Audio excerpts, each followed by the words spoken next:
Hello, everybody, and welcome back once again. Final whistle. Kevin Walsh, David Giacomino, and we're talking about the same thing that everyone else is talking about. March Madness. We are down to 4. We got 4 left. Hey, I gotta say, I got 3 out of the 4 teams correct. Of course, you got all 4. Yeah. I'll ask you. I'm going to assume you got Michigan State wrong. Yes. And who did you have? Virginia. So you see, Virginia, I X'd them out right away, man. They were able to win with defense. They don't score enough, and their best scorer was out. I didn't like Virginia. Did you X out Villanova just as early, or? No. I had Michigan State beating Nova. Yeah. That was very surprising to me. But I'll tell you, man, I saw Michigan State do in their conference tournament. They lost to Wisconsin, but you know what? They pushed that game to overtime, and Tom Izzo. You know what it came down to? I was just staring at the bracket. That one game, Michigan State versus Virginia. I'm like, I saw the same game. I was like, oh, I want to pick this. But I can't go against Virginia. And I didn't have the balls to pick against. You made a mistake. It was a big mistake. Probably cost you quite a bit. Oh. Catch me in the 97th percentile on ESPN. Yeah? I mean, to be honest, though, it's funny because I didn't put money on anything this year. Which is why I had a nice bracket. Yeah. But, we'll look back at the Elite 8 games. I don't know if we'll touch on everyone, but there's one that needs to be mentioned. It better be mentioned. Notre Dame, the Fighting Irish, my boys. Even though I'm a well-known Kentucky fan, Notre Dame holds the dearest place in my heart. And they almost did it. This was some game. Notre Dame was winning for the majority part of the second half, and it got to the point where Towns was in foul trouble, and Calipari was kind of mixing, matching offense, defense, subbing him out, and then offensively they gave him the ball, bam, score, bam, score, bam. They couldn't stop him. 17 points on 8 for 8 shooting in the second half. It was unbelievable. They couldn't stop him. 25 for the game. It's really crazy that I'm sitting there, I'm watching the game with my father. I've watched every Notre Dame game this tournament.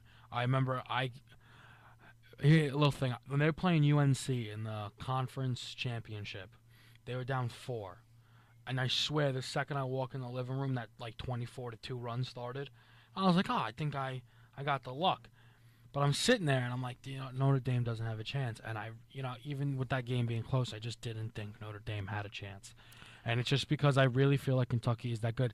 But there is one thing I really did want to talk about, and it was really, really disappointing. Did you see Calipari's end of the game comments? I did not. Well, the guy pulls him over and he interviews him, and he talks about the game, and he goes, they're like, oh, and how do you feel about your team pulling out in your toughest matchup yet? And he goes, it wasn't our toughest. He gave Notre Dame no credit. He goes, Notre Dame played great and we played poor. I mean, discredits Notre Dame for putting up their toughest contest. I don't care what you say, Calipari. That was easily the toughest matchup of the year. That's NCAA tournament. So I don't care if you played a 1-point game with LSU in the middle of the year. That is the toughest game that they had, and that is ridiculous, and it's classless on his part to discredit those kids and what Mike Brey did with Notre Dame. It was an outstanding run, and I tell you, they almost pulled off what would have been the biggest upset all year. And those boys and Mike Brey deserve a worlds of credit for the competition, the game that they gave the Kentucky Wildcats. Yeah, I gotta agree with you there. I did hear Calipari's comments about all he was talking about was just how his team played poor, how his team just didn't show up today. Oh, they did this wrong. They did this wrong. You gotta come on. But he's better than that. You gotta give Notre Dame credit. What if Jaren Grant made the miracle shot? What if that goes in? Does he still give him no credit? I think it was absolutely embarrassing on his behalf. That would have been one of the biggest upsets in NCAA tournament history, if not of all time. Some people are saying Kentucky's the best defensive team ever. And to be honest, I tend to agree. And you know what really made it worse, I think? They gave Cal an opportunity to right his wrongs. And he comes out with a statement today saying, what did you want me to do, lie? They weren't our toughest test. You're lying, and I don't know why. I'm assuming it's because he's trying to, do something for his players, or he's just classless, and that's really what it looks like. And it's absolutely embarrassing. There's no words to describe it. You're a piece better than that. how do you not going to say that's your toughest test? All the games that throughout the season, that was by far one of the best competition. I can't. There's no words to describe that. Now, He's better than that. Now, we have, though, Kentucky going up in a rematch of last year's Final Four against Wisconsin. Your man, Frank Kaminsky. Oh, yeah. He's my boy, but like we said, you can't go against Kentucky. I honestly think it won't be close. Kylie Stein is gonna guard Kaminsky. He's gonna go to the perimeter. He's an outstanding defender. He's gonna lock him down. I'm gonna say actually. I think Kaminsky's gonna have a very tough day, and I think Sam Decker is gonna have to carry a lot of the load for that Wisconsin Badger team. And I honestly do believe that Kentucky might come out firing on all cylinders. I think they might have a little bit of fire underneath them. Because, people were saying, oh, well, now we know Kentucky's beatable. Not really. They haven't lost. You know what I say? So, the fact that they were able to play that tight of a game and still come out on top. Because people were saying, oh, they blew out everybody. They blew out these. They haven't blown everyone out. Exactly. They win close games. Exactly. They showed that they can play under that pressure, and they hit clutch shots. Did you see the shot that Harrison hit? It was more than 30 feet away. I mean, he's been doing it since last year. That kid, you want to talk about ice in the veins. That was a clutch. Big shot after big shot. While he's mid-shooting, I'm like, wow, he's taking this shot. What a terrible shot. Bangs it. Bang. I was like, wow, he has some balls shooting that shot. He has some balls. Now we flip it over. Izzo and his boys keep rolling. Beats Pitino and his Louisville Cardinals, and they had a pretty good year. I'll be honest, they went a lot further than what I thought they would. Oh yeah. But Izzo and the Spartans are rolling.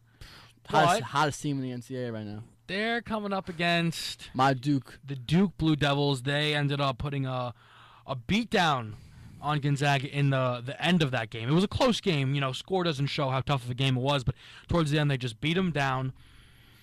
Winslow. That's all I gotta say. And you got a really intriguing matchup here.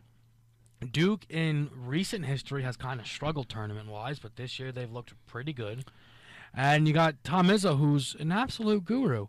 And it means you're going up against Coach K. There's senior leadership. There's Jahlil Okafor, but they also have senior leadership with Quinn Cook. There are so many storylines, so many good things to look forward to. I mean, I'll steal the line, but Dave, who you got? I tell you what, this is the most complete Duke team that I've seen in recent years. We've seen good Duke teams that were very good, but this Duke team is just a complete team. They don't have to rely on Okafor. Okafor had 9 points versus Gonzaga. 9, and they were still able to come out for the victory. That just shows you how they don't have to rely on one player. They can have points from here and there that they can have to come up with a win. I mean, the consensus X factor of this basketball team has been Winslow. Yeah. He has made play after play, and a three, a big block, a steal. He's doing it all. His biggest impact was offensive rebounds. Towards the end of that Gonzaga game, he got 2 straight offensive rebounds that put the game away. One heck of a ticker. That kid. Man. And that's a big reason why I go Duke, because you got the superstar in Jahlil Okafor. You got the leadership in Quinn Cook. And honestly, Tyus Jones has similar leadership as a freshman. Ice in his veins. And you got the X factor in Winslow. I think Duke is the second best team in the nation, and I think they're setting themselves up to make another national championship appearance. I tell you what, I cannot wait to see this championship game. I'm not picking against Kentucky, but I cannot wait to see Duke play against Kentucky. We're going to see Okafor versus Towns, the great matchup that everybody wants to see. Number 1 pick, who are you going to got? Okafor Towns. We're finally going to see them play against each other. I cannot wait. Well, I appreciate the segue, because you know what? We uncharacteristically both are agreeing here. We like Kentucky to face Duke. We like Kentucky to win the game. But there's going to be a matchup in that game. As you said, Karl Towns versus Jahlil Okafor. One of them's probably going to be the number 1 pick. Very important for you, considering the Knicks' opportunity to receive that pick. Now, I'm not even going to ask from the Knicks' perspective, but from anyone's perspective, our overtime question today: Karl Anthony Towns, Jahlil Okafor, who you taking? Number 1 pick. This is tough. Both are incredible players. I'm going to go Towns just for the fact that he's a more complete player on the defensive end. Jahlil Okafor, his offensive game is outstanding. He can create his own shot. He can do anything he wants. Defensively, I don't think he's all there. Towns, on the other hand, is a complete player. We saw in that game against Notre Dame, they gave him the ball offensively, bam, bam, had all those straight points, and he's a great impact defender. And I think he's just a better defender, and I think that's what separates the two. I'll say this. I love them both. Towns, I think, will never be the best player on his basketball. I don't even know if I just think he's gonna need. It's gonna be similar to something like a Shaq Kobe. He ends up in Minnesota with Wiggins, and that's gonna be a duo for ages. But I really believe that Jahlil Okafor is a future Hall of Famer. I'm saying that right now. That kid will score 25 points per game at some point. The defense will come. You can put defense around him. The kid is huge, and he can score the ball. He's got the hands, the touch. He could pass. He can do it all.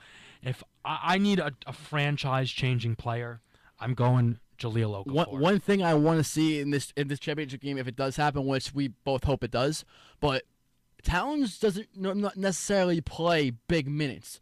We see he plays like 25, maybe 30 minutes at most a game. Because Calipari really splits the playing time because he's got such a complete roster. I want to see if he plays the majority of the game against his Okafor. motor. Yeah, I think that's you raise a fair question, but he'll have the combine and all that time to get his body ready, and yeah, and I think it'll be a matchup for the ages. Yeah, and we saw another thing. We saw Towns play under foul trouble in that game against Notre Dame. He was in foul trouble for the majority of that second half, but in the late second half, and he was able to stay out of trouble. Calipari was subbing him in and out. Great job by Cal. A great job, but still, he was playing you have to watch out for offensive fouls when he went back on defense. He was composed, and he settled himself down. He made sure he didn't pick up another foul. Yeah, and it should be very interesting. Now, a very uncharacteristic episode. We're agreeing, but, things might change because our picks could be wrong. Now, we should be able to get a show in before is the game Monday or Tuesday? April 4th. I think it's a Monday. If it's a Monday, you won't see us before. We'll come and recap. But if you do see us before, then we'll really, really be able to. Maybe it's not. I don't know. Be able to break that game down. Nevertheless, Kevin Walsh, Dave Giacomino, final whistle. Thanks for joining us. We'll see you guys next time.